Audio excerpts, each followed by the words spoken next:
Title: We investigated prison food, what we found will haunt you. Help this channel grow. Like the video, leave a comment and subscribe for more stories. This helps us a lot. Thank you. The story begins. The smell of control. The clang of metal trays echoes through a dim hallway. Steam drifts from industrial vats of oatmeal that long ago lost any trace of flavor. To outsiders, this is breakfast. To the 2 million people locked inside America's prisons, it's another reminder of control, the kind that seeps into every bite. Our investigation began inside a medium-security facility in the Midwest, where a single meal costs the state $1.58 to prepare. On paper, that meal meets the U.S. Department of Agriculture's 2,600-calorie guideline. In practice, the numbers don't add up. Former inmates showed us trays of pale cornbread, overboiled soy patties, and powdered drink mix that turned an unnatural orange when stirred. According to records obtained from multiple departments of corrections, more than 30 states outsource their kitchens to private corporations like Aramark Correctional Services or Trinity Services Group. These multimillion-dollar contracts reward whoever bids the lowest price per meal, not whoever feeds people well. As one corrections official admitted under oath, if the food looks edible and no one dies, the contract continues. What that means behind the walls is a system stretched to its limits. Kitchen thermometers break and go unreplaced. Maggots have been documented in storage areas from Michigan to Florida. Inmates speak of bread that smells faintly of bleach, chicken thawed in sinks filled with rusty water, and coffee brewed from reused grounds.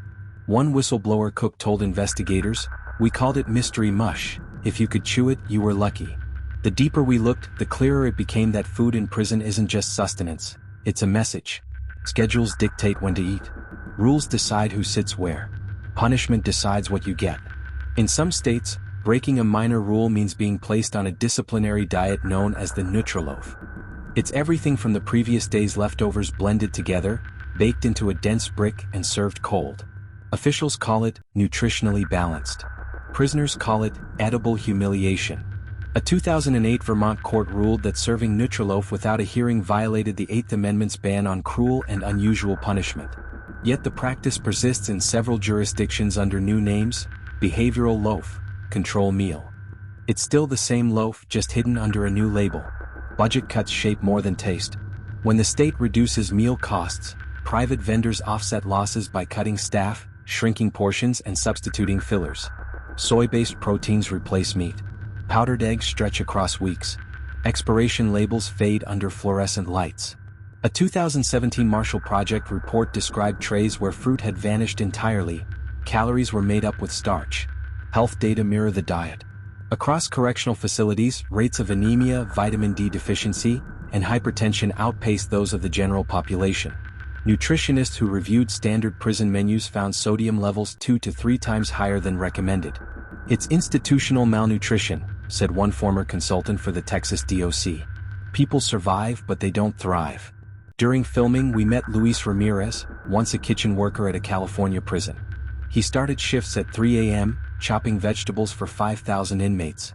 Pay 37 cents an hour. When asked what the hardest part was, he didn't mention the heat or the hours. He said, "Smelling food you can't eat." Like most kitchen laborers behind bars, he learned that feeding others in confinement rarely guarantees you a decent meal yourself. As trays slide down the steel counter, you realize the quiet efficiency isn't about nourishment, it's about order. Every scoop, every ladle, every rationed slice of bread reinforces the same hierarchy. The system decides, the prisoner endures. And while America argues about crime, punishment, and rehabilitation, a quieter crisis brews 3 times a day. A meal that costs less than a cup of coffee on the outside continues to define dignity on the inside. This is where our investigation begins, not with recipes but with the uncomfortable truth simmering beneath the surface of every institutional pot. In prison, food isn't about feeding the body. It's about reminding you who owns it. When food becomes punishment, for most people, food means comfort. A warm meal at the end of a long day. A sense of safety. But inside America's prisons, food has become something else entirely, a weapon of control. During our investigation, one pattern emerged again and again. Meals aren't just nourishment, they're discipline. Across dozens of facilities, inmates told us that the kitchen was often used to reward obedience and punish defiance. The most infamous symbol of that punishment is known as the Nutraloaf. It's not a myth. It's real and it's still served. To create it, Kitchen workers gather whatever's left from previous meals, beans, vegetables, flour, margarine, blend it into a thick gray paste and bake it into a brick. There's no seasoning, no sauce, no texture. It's served cold on a paper tray without utensils. Prison officials call it nutritionally complete. Those who have eaten it call it dehumanizing. A former inmate from Illinois told us, "They didn't have to beat you. They just had to feed you that loaf for a week." He wasn't exaggerating. In Vermont, a judge ruled in 2008 that Nutraloaf, when used as punishment without due process, violated constitutional protections. But states simply changed the name, control meal, behavioral diet, and carried on. Behind that bland brick lies a simple message: obedience or hunger. And it's not limited to Nutraloaf. In Arizona, during the tenure of former Sheriff Joe Arpaio, inmates were famously served green bologna and stale bread. Arpaio boasted publicly that his jail meals cost less than feeding his own dogs. When health inspectors later tested the meat, they found high levels of bacteria and evidence of rot. Yet, for years it continued, because the system allows punishment to masquerade as policy. Inside prison walls, there's no Yelp review, no inspector general tasting the soup. Even when inspections do happen, they're often internal, conducted by the same agency managing the contract. The result? A cycle of neglect and denial. The rise of private food contractors in the 1980s turned that neglect into profit. Companies like Aramark Correctional Services, Trinity Services Group, and Summit Food Service compete for state contracts worth hundreds of millions. Their incentive isn't to feed people well, it's to feed them cheaply.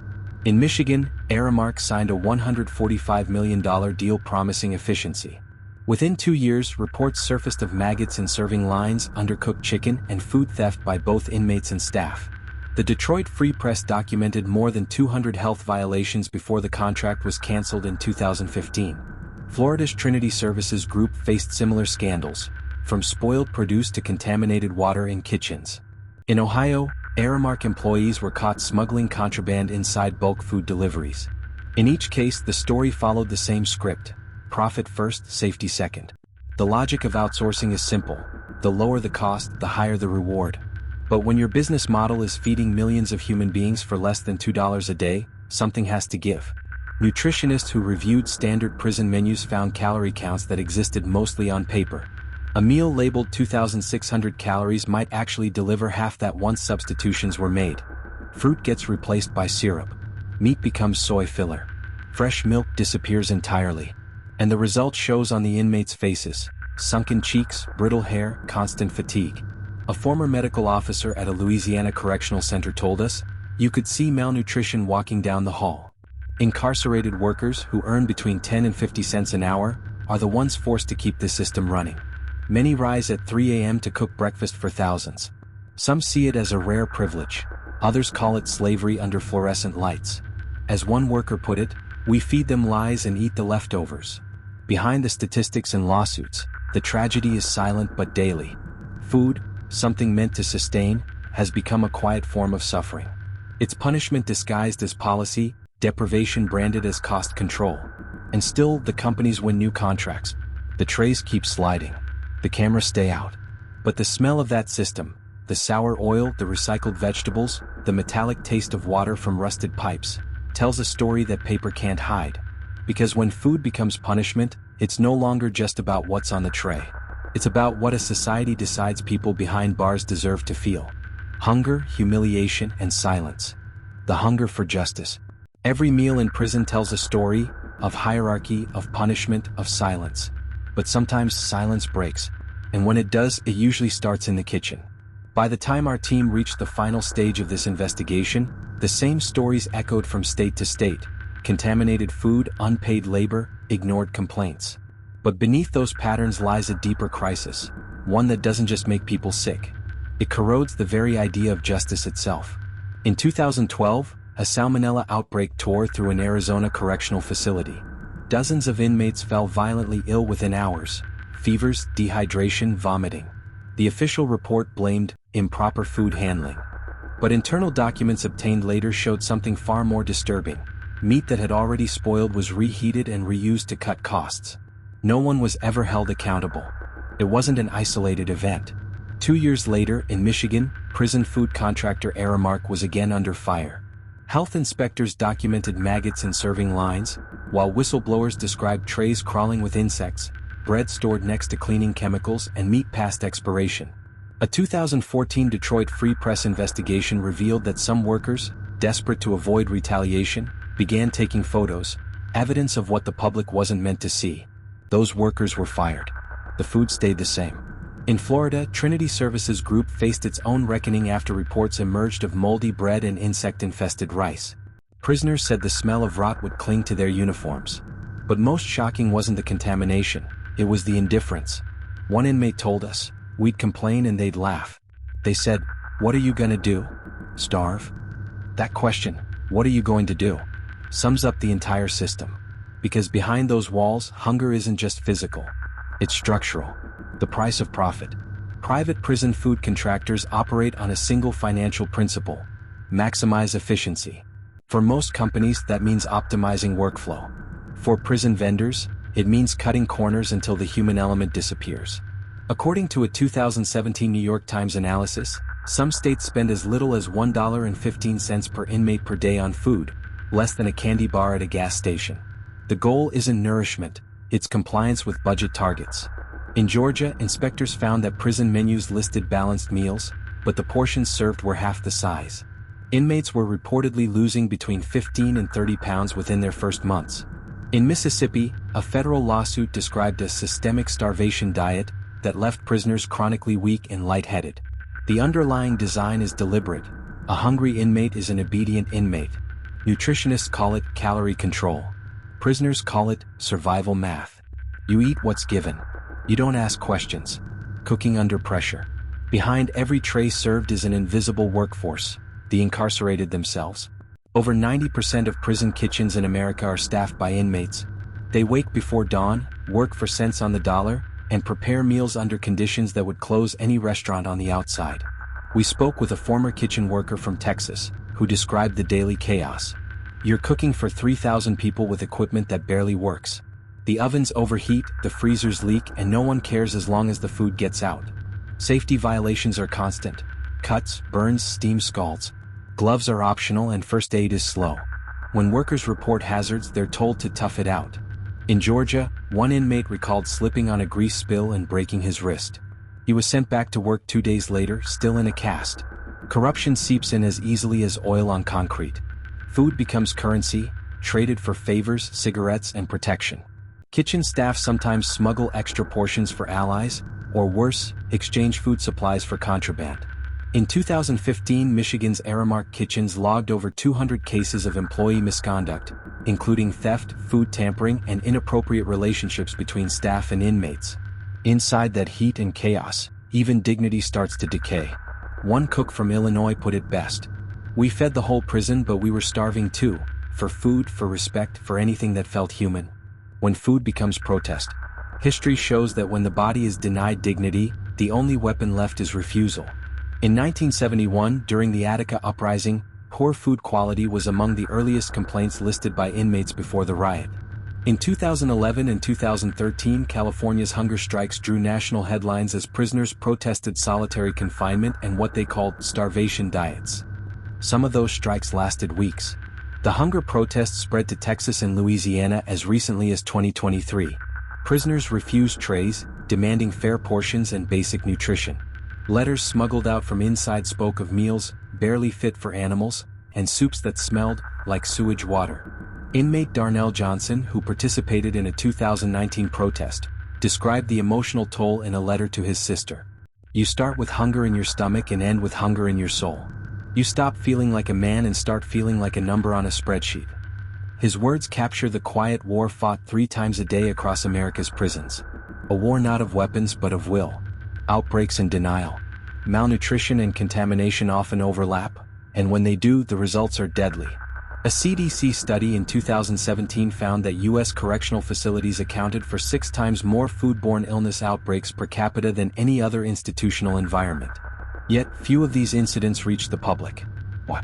Because investigations rarely leave the prison walls. When inmates get sick, they're told to drink water and rest. When they file grievances, the paperwork vanishes. When inspectors arrive, they're often shown model kitchens instead of the real ones. In one Ohio prison, a 2018 lawsuit revealed that kitchen supervisors ordered workers to serve contaminated food rather than delay meal service. Those who refused were threatened with solitary confinement. In Illinois, inmates documented brown water, rotten vegetables, and chemical odors in soups. Their complaints were dismissed as exaggerations, until several prisoners were hospitalized with severe intestinal illness. These aren't isolated cases, they're a pattern. A system where the paper trail stays clean even when the food doesn't. The human cost. The consequences of that neglect ripple far beyond the walls. A 2016 American Journal of Public Health study found widespread vitamin deficiencies among inmates, low levels of calcium, iron, and vitamin D, conditions that worsen chronic diseases like heart failure and diabetes. The toll isn't just physical, it's psychological. A meal that humiliates becomes a daily reminder of powerlessness. It strips away humanity one tray at a time. Former inmate Jared Simmons, who spent 5 years in a Florida facility, told us, "After a while you stop caring what you eat. You just want to feel full. You lose the taste for real food and maybe for real life." When we asked him what freedom tasted like after release, he said quietly, "It tasted like breakfast, real eggs, hot coffee." I cried.